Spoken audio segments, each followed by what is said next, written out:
Several years ago, for many years, I used to watch the news 3 times a day. I'd go home at lunchtime and watch the news. I'd watch the news at supper time, and I'd often watch it at 11:30 before I went to bed. I started deciding a few years ago that that wasn't the best thing for me, that I just kept watching all this horrible stuff all the time, hearing all the bad things, and so I've kind of quit that, and I've only sort of follow the news now online. I read the things I want to read, I look at the headlines and go on. But one of the things that's caught my attention recently, and you guys have probably seen more images and more video of this than I have, is that Hurricane Ida hit Louisiana really hard last week, 10 days ago or so. In fact, Hurricane Ida hit 16 years to the day that Hurricane Katrina came through the area.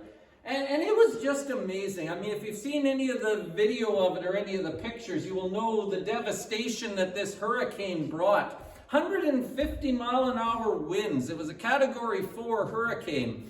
And so 150 mile an hour winds just blowing in and ripping roofs off buildings and knocking trees down. And there were over 1 million customers who were without power in Louisiana around New Orleans for the longest time. After the hurricane went through, the temperature went up to over 100 degrees Fahrenheit. So you can imagine the heat and humidity. No one's got air conditioning because they don't have electricity. They can't even pump the water out of their basements or out of their towns because they have no electricity. And they got so much rain in such a short period of time, they didn't have time to evacuate people. In fact, it all sort of formed in about 3 days, so most people had to stay in place. And they got so much rain in such a short period of time, it actually reversed the flow of the Mississippi River. The river was flowing the opposite direction as the water tried to get away. I'm not trying to make light of anything that's going on down there. I'm not taking that lightly at all. Sarah and I have been through a few floods, nothing like that. But if your home is flooded, it's not anything to sort of just look at and gawk at like a spectator. But my mind always works in terms of spiritual things. I'm always looking for illustrations. I'm always looking for things that connect to spiritual ideas. And when I watched this, I was listening to a man being interviewed, and he said, as he was digging through the rubble of his house, what he said was, "It seems this is like all I ever do. Seems like all I ever do is pull garbage out of my house and fix my house up. And then the next hurricane comes and it knocks everything down. And then I've got to pump water out of my basement and fix my house again. And then the next one comes." And he said, "I'm just really sick of living this way." And when I heard him say that, my mind jumped to spiritual things. And I thought, I know some people who live their lives this way. I know some people whose lives just feel like they're going from one storm to the next, and they just barely get through one hurdle, and then here's the next thing they've got to deal with. And life is never calm, and life is never peaceful, and life is never easy, and they're just always picking up the pieces. I know lots of people who feel their lives are like that, and they just don't know what to do other than try to survive. I know lots of people who live that way. More than that, though, I know lots of people who create their own storms. Right? Their lives really aren't that bad, but they're always looking for the next thing that could be bad, and so they're ruining their own life. Sarah and I have a friend who we always joke about, and again, it's sort of mean to joke about this because she's actually scared, but we have a friend who's always watching for tornadoes. We have a friend who's convinced her house is going to be wiped out by a tornado. Anytime there's a cloud in the sky, she's looking at it to see if it might be a tornado. And she's always got her kids ready to run downstairs in case a tornado is coming. We've known this lady for over 40 years. Guess how many tornadoes she's seen? Guess how many storms have actually shown up? And I think about myself. And I think I do that all the time. I mean, my life is really good. I've got a great life. I've got great kids. I like my job. I like where I live. I like what I get to do. And yet too often, I'm looking for the next tornado. Too often, instead of the song that says count your blessings, I'm counting what might go wrong, most of which never ever goes wrong anyway. Right? And I wonder if you know how that feels. I wonder if you know what that's like. That you create your own storm, and you always feel like something bad is going to happen, whether it ever happens or not. And we miss out on the joy of this day, and we miss out on the joy of the good things around us, simply because we're worried about what might happen, or what could happen, or what's coming next. As I said before, lots of the times when we do lessons like this, we come down to the point of saying, well, just stop that. We're told, do not fear. That's the most given command in the Bible. I've told you that lots of times. And so lots of times sermons and books come down to just don't fear. But that doesn't really help me. I am fearful. So I need something else. What I found was something that actually helped me over the last couple of weeks, even the last month or so. And I'm going to pass it on to you because I think it's going to help you as well. If you're ever in this same circumstance where you're worrying about things that might be. I read a passage that, as I said earlier, we often read at funerals. But I don't think it's actually a funeral passage. I think it's actually a passage about how to live. The passage is found in John chapter 14. John chapter 14, Jesus is getting ready to leave his disciples and go back home. And they're fearful because they don't know what to do. They don't know where to go. They don't know what this means. They don't know what's coming next. They've been used to walking with Jesus, and now Jesus is about to leave. And they've got all sorts of questions about how do we follow you if we don't know where you are, and all these sorts of things. They're a little bit fearful. They're seeing the storm clouds coming. And so John chapter 14, verse 1 starts like this. John 14:1 says, "Do not let your hearts be troubled. Trust in God. Trust also in me." Now that sounds familiar because we jump right next into the next bit, which says, "In my Father's house are many rooms, and if it were not so, I would have told you that, but I'm going to prepare a place for you." And we often jump over the first verse to get to the next verses so we can talk about the heaven part, so we can talk about the going home part. That's why we read it at funerals. But don't jump over verse 1, because verse 1 has some really good things to say. And I want to talk to you about two of them this morning. The first part is that first clause. I want you to look at what it says there.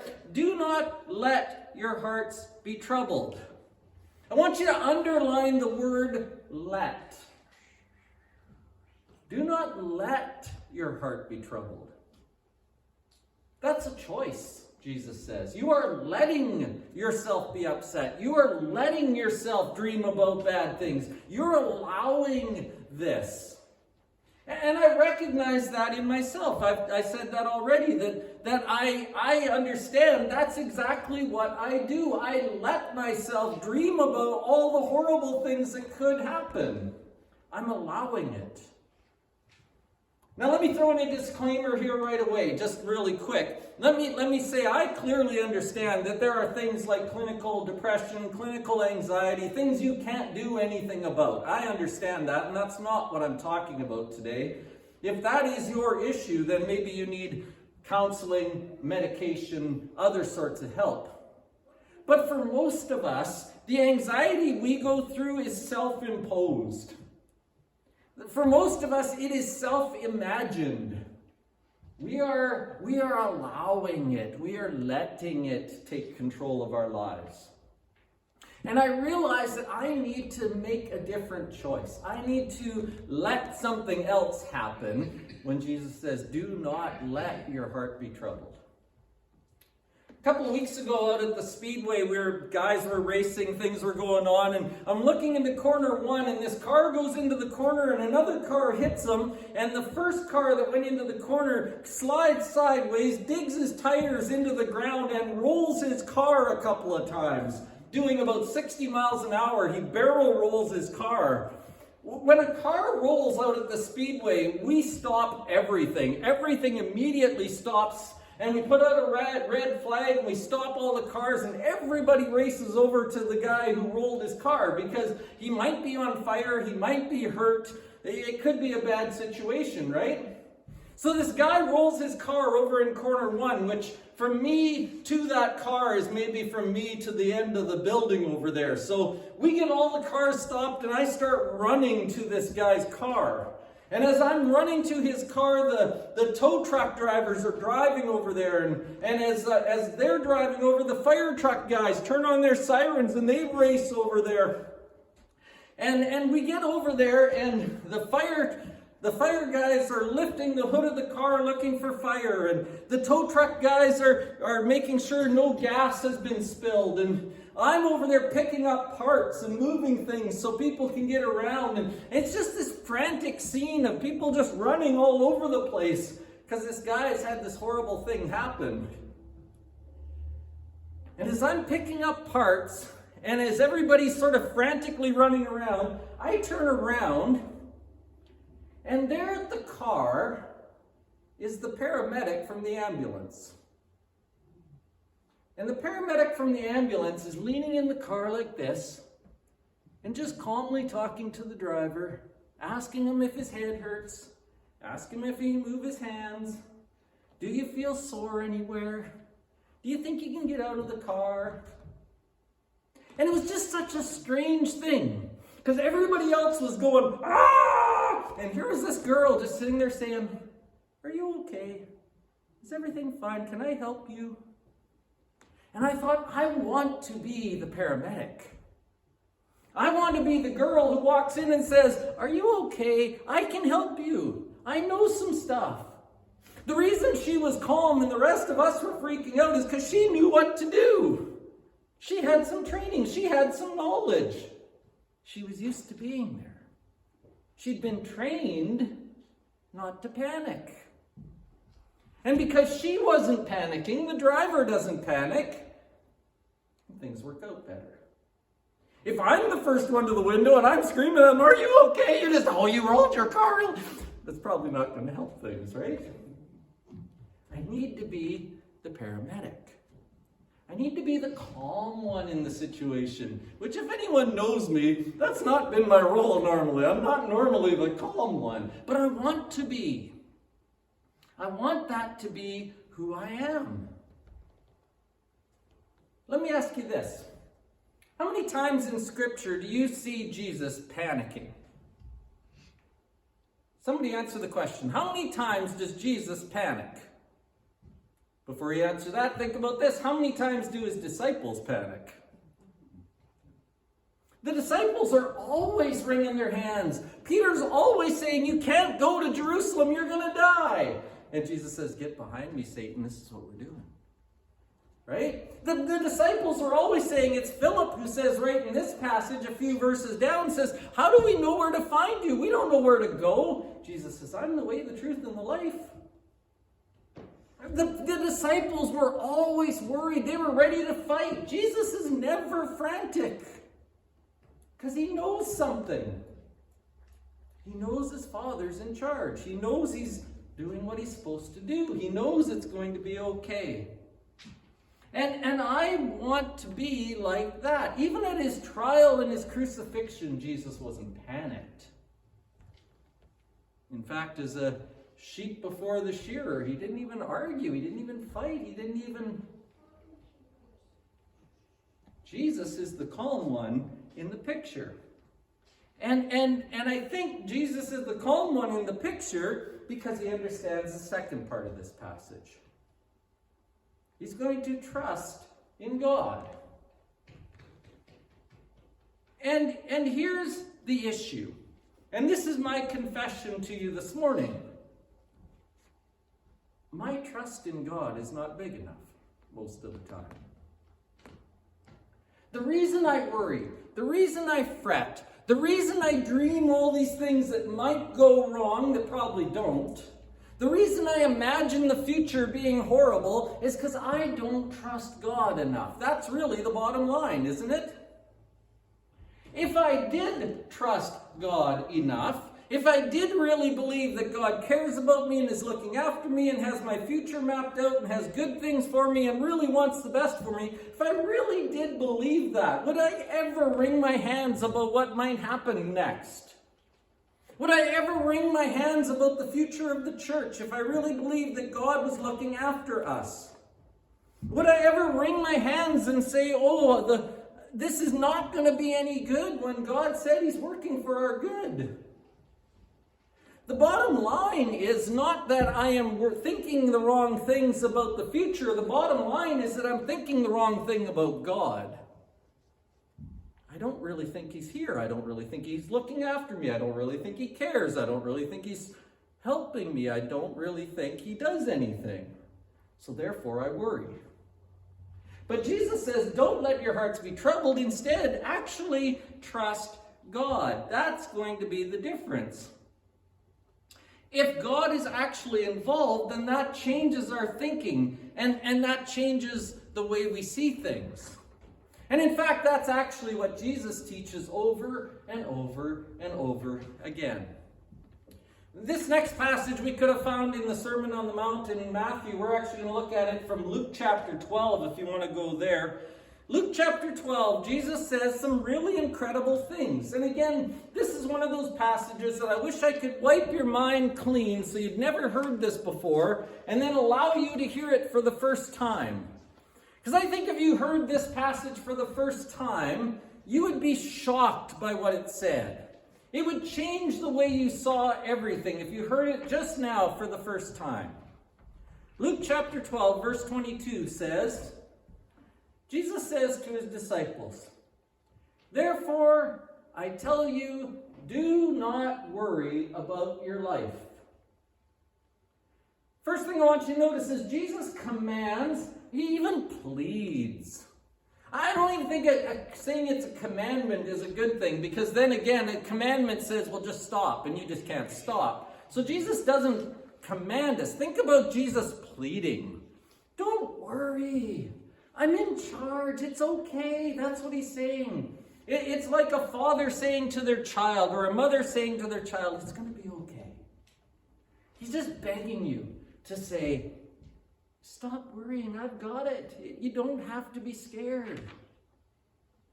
Therefore, I tell you, do not worry about your life, what you will eat, or about your body and what you will wear. For life is more than food, and the body more than clothes. Consider the ravens. They do not sow or reap. They have no storeroom or barn, yet God feeds them. Underline that part. God feeds them. Jesus says God is looking after His creation. God hasn't just started this thing and then just let it peter out till it destroys itself. God is maintaining it. God is looking after it. God is involved. God knows you. He's going to tell you that pretty clearly in a moment. God understands. God is here. The reason I don't trust God enough is because somehow I've been brought up with an idea that God really doesn't care what's going on to me. Right? He doesn't really hear. He doesn't really see. I may say other things. I might talk differently. I might pray to God, but I act as if He's not going to help. But Jesus says, God feeds the birds. He's looking after His creation, and you're a part of His creation. In fact, He says not only does He look after the birds and the ravens, He says, and how much more valuable are you than the birds? If God's looking after the bird in your backyard, why wouldn't He look after you? Who of you, by worrying, can add a single hour to your life? One of my favorite questions in the Bible. Who of you, by worrying, can do anything? It doesn't do anything. You can't even add a single hour to your life, or other versions there say you can't add an inch to your height. It doesn't do anything. Verse 26, since you cannot do this very little thing, why do you worry about the rest? Worrying doesn't change anything. It doesn't make anything better. I've wasted too much time thinking about how horrible things could be when I could have been doing something else. Because what I did wasn't even productive. Verse 27, consider how the wild flowers grow. They do not labor or spin. Yet I tell you, not even Solomon in all his splendor was dressed like one of these. And if that's how God clothes the grass of the field, which is here today and tomorrow is thrown into the fire, how much more will he clothe you? Notice the next part. O you of little faith. Again, that's my issue. Worry is a sign that our faith is too small. Worry is a sign that something isn't right. Worry is a sign that we have misunderstood something. Do not set your hearts on what you will eat or drink. Do not worry about it. For the pagan world runs after such things, and your Father knows you need them. Underline that part. God knows. For all the time that I doubt whether God knows what I need, Jesus says God knows. God understands better than you do what you need. It's going to be okay. God knows you need them. But seek first his kingdom, and all these things will be given to you as well. Verse 32, do not be afraid. You are seen and known by God, little flock. God has been pleased to give you the kingdom. Underline the word pleased there. God is pleased to give to you. Worry is faith-driven. I got that one. Father is pleased to give and help. That's something else I need to understand very clearly, is that God is pleased to help me. God is happy to give. God is happy to see me happy. Somehow when I was raised in our faith, I figured out somehow that I either had to claw things away from God or I had to impress him so much with my good living that he might actually bless me. I had to somehow wrestle things from God. Jesus says that's not true. God is pleased to bless you. God is pleased to give things to you. God loves looking after you. Some of you have little kids that you love, either your own or cousins or nieces and nephews. You love looking after them. You love spoiling them. You love helping them, right? Your Father is pleased to help you. Sell your possessions and give to the poor. Provide purses for yourselves that will not wear out, a treasure in heaven that will never fail, where no thief comes near and no moth destroys. Verse 34, for where your treasure is, your heart will be also. This isn't our real home, and our focus needs to be on getting ready for what is yet to come. Our focus needs to be on thinking in bigger terms than the little tiny things sometimes that get me upset and worried and fretful. And this is what Jesus taught all the time. Jesus continued to teach that God is looking after you. And I keep saying, I don't know. He keeps saying, God loves you. He's going to provide. And I keep saying, I'm not sure. And he keeps doing it. Look at my life. And yet I still say, I don't know if he can handle the next thing. This guy, Edward Percy, I don't even know who he is, but he said, never dwell on tomorrow. Remember, that's God's and not ours.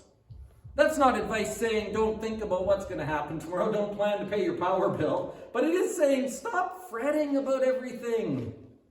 God's looking after you. And here's the flip side of the coin. Why is it that when we think about the future, we always imagine the worst things? Well, why couldn't something be good? Why couldn't we be dreaming about something wonderful? I love this quote. I don't even know who this guy is either, but I came across this a while ago. Sometimes God doesn't tell us his plan because we wouldn't believe it anyway. What about that? What about the reason you don't know what's coming next is because it's so wonderful you wouldn't believe it even if Jesus told you what it was? I couldn't make my own life. If you dropped me back to 21 years old and said, figure out how to get to where you are right now in 2021, I could never make this happen. but it happened. So why can't I believe God's got good things coming yet, right? Why has it always got to be that I'm thinking I'm going to have something bad? Now someone's here saying one more thing to this though. Someone else is here though thinking, well, yeah, okay, Tim, I get all that stuff, but you don't know how it feels. You don't know how it feels. You don't know how I feel. I feel scared. I feel anxious. I feel upset. I feel worried. I feel down. You don't know how it feels, and you're right. In some ways I don't. In some ways I do. I know the feeling. I don't know how you feel. But let me remind you of one other thing before we close this today, and that is that you can't control your feelings. This is the other mistake we often make, is that we think, well, okay, again, just tell people to stop worrying, get your feelings under control. But you can't get your feelings under control. That's impossible. It's like trying to control your breathing. You can hold your breath for a little while, but after a while, you just breathe again, right? And you can kind of talk yourself into feeling different, but after a while, your feelings are going to come back. You can't control your feelings. And when we try and control our feelings, we're controlling the wrong thing. What we need to be controlling, what we need to be working on is not how we feel, but how we think. Because when we get our thinking pointed in the right direction, our feelings follow. Told you this story a couple other times over the years, but again, I'll share it here because I think it proves the point. One time years ago, a guy named Wilf Olson, some of you know Wilf, others wouldn't know Wilf. Wilf and Laura lived here for years. Wilf Olson and I decided we were going to play in an alumni hockey game at Western Christian in Dauphin. So we left here on a Saturday morning, we drove up to Dauphin, Manitoba, we played in this hockey game, it ended at 11 o'clock at night. I had to preach here the next morning. So we started driving home. And at about 2 in the morning, both of us are a little bit tired and we're visiting and not really paying attention. And we missed the turn at Stockholm, Saskatchewan, where you should have come south. We kept going west. And after a while, Wilf suspected we were in the wrong place, and I didn't know where we were. This was before cell phones and GPS and look on your Google map and figure out where you are. So we pulled over to the side of the road, and you know what Wilf did? Wilf pulled over to the side of the road, got out, located the Big Dipper, located the North Star, realized we were going west instead of south, and said we're on the wrong path. So then we turned around, went back, and found our road south based on the North Star and where it was. At 3 in the morning, we're figuring out our path based on the stars rather than where we think we are. And I think that's what I'm trying to tell you today too, is that we've got to realign our thinking so it directs us in the right way. Once we understood where we were, then we knew where to go. Once we think properly, then our feelings will follow. And my thinking too often has been, I'm on my own, I've got to do this by myself. My thinking needs to be, God is looking after me. The God of the universe is involved in my life. The God of heaven wants the best for me. The God of heaven is caring for me. And so over this last 3 weeks or month, every time I've started to worry about something, every time I've started to imagine some big storm coming, every time I've started to fret about someone else, I've said to myself, I've actually stopped myself and said, do not let your heart be troubled. Trust in God. Do not let your heart be troubled. Trust in God. And I just keep saying that. And you know what that's called? A good Bible word. Do you know what that's called? It's called meditation. We're told to meditate on the scriptures. Keep running them through your mind until they change the way you think. This is what meditation looks like. Do not let your heart be troubled. Trust in God. What I want to give you today is just that simple little present. Every time you start worrying about this place or your life or your kids or what's coming, do not let your heart be troubled. Trust in God. If you will say that, if you will think that, if you will remember that, if you will trust that, it'll change how you act. It'll change how you respond. It'll reorient your thinking. It'll point you in the right direction. Hebrews 13 verses 5 and 6 say this. Jesus, the Lord saying, I will not leave you or forsake you. So we can say, the Lord is my helper. I will not fear. What can man do to me? The Lord says, I will not leave you. I will not forsake you. And the response then is, okay, I can say I won't be fearful. What can happen? What could really happen if the Lord will never leave us or forsake us? Satan would love for you to think that you're on your own. Satan would love for you to think that every bad thing you can imagine is going to come. But what about this? As godly people, we need to figure out that even if the worst comes, God is still with us, right? Even in the worst, God hasn't forsaken us. And we still have something, even if our worst visions came true. But life doesn't have to be lived one storm to the next. Life doesn't have to be lived in turmoil all the time. Life doesn't have to be just looking at the worst. We can be a different type of people. We can actually be the calm people in the storm. We can actually be the paramedic instead of the frantic other workers. We can actually be the one that others come to because we aren't panicking. Brothers and sisters, can we live like Jesus lived? Can we live a life that's not panicked, but rather is trusting that God is walking with us and is with us and looking after us? Bad things will come, but God is with us.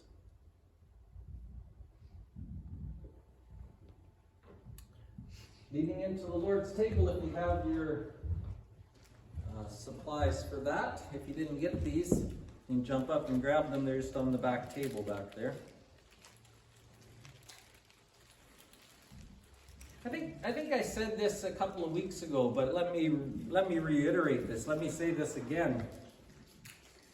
When we look at the cross these days, we look at a victory, right? When we look at the cross, we think of something wonderful. We wear crosses around our necks. Sometimes churches put crosses at the front of their buildings. We put crosses on our buildings. We use the cross to identify ourselves as Christian people. We are people of the cross, we sometimes say, because that's our victory. That's the biggest, most wonderful thing. And it really is the biggest, most wonderful thing other than the empty tomb. But at the moment, the cross wasn't big or wonderful. At the moment, the cross looked like a failure. At the moment, the disciples all ran away because they thought it had fallen apart. At the moment, it looked like the enemy had won. But what it looked like wasn't true. And God wasn't finished yet. And there was more to the story. And so that failure did become our victory. That apparent loss actually did become the turning point of history. That thing that looked so bad was actually our best blessing ever. And so, as we partake of the Lord's table and remember what God did, the great thing God did with this bad thing, can we be reminded that we don't always see everything in the moment? Can we be reminded that God is doing things that we don't understand? And if we follow Him, it'll work out better than we believed it ever could have. The cross is proof of that. Let's partake of the loaf as we remember Christ's body. Father, thank you for your Son. Thank you for His willingness to follow. More than that, thank you for His trust in you that said, I will do what my Father asks me to. I will say what my Father tells me to. I will go where my Father asked me to because I believe my Father is good and looking after me. I believe my Father is the one who's in charge. Father, thank you that he ended up saying, not my will, but yours be done. Help us to learn that as well. Thank you for his body that hung on the cross. Thank you for the forgiveness that buys us. And most importantly, thank you for the new life it bought us. Not just eternally, but a new life now. That we can live differently, that we can see things differently because we're walking with you. In your Son's name, amen.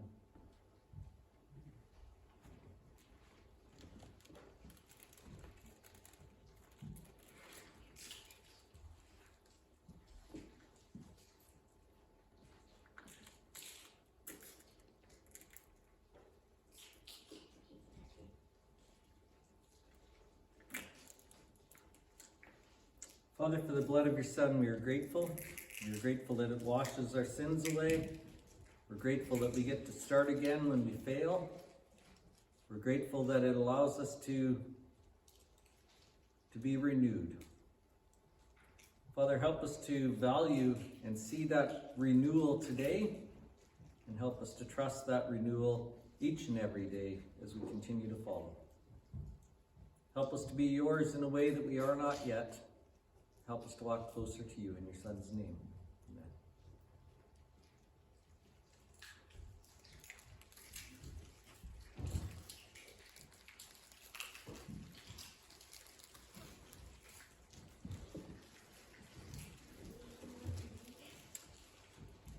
Do not let your heart be troubled. Trust in God. That's what he's asked his people to do from the start. And that's what he's asking us to do this week as well. We'll say goodbye to those on the video. Thank you for watching.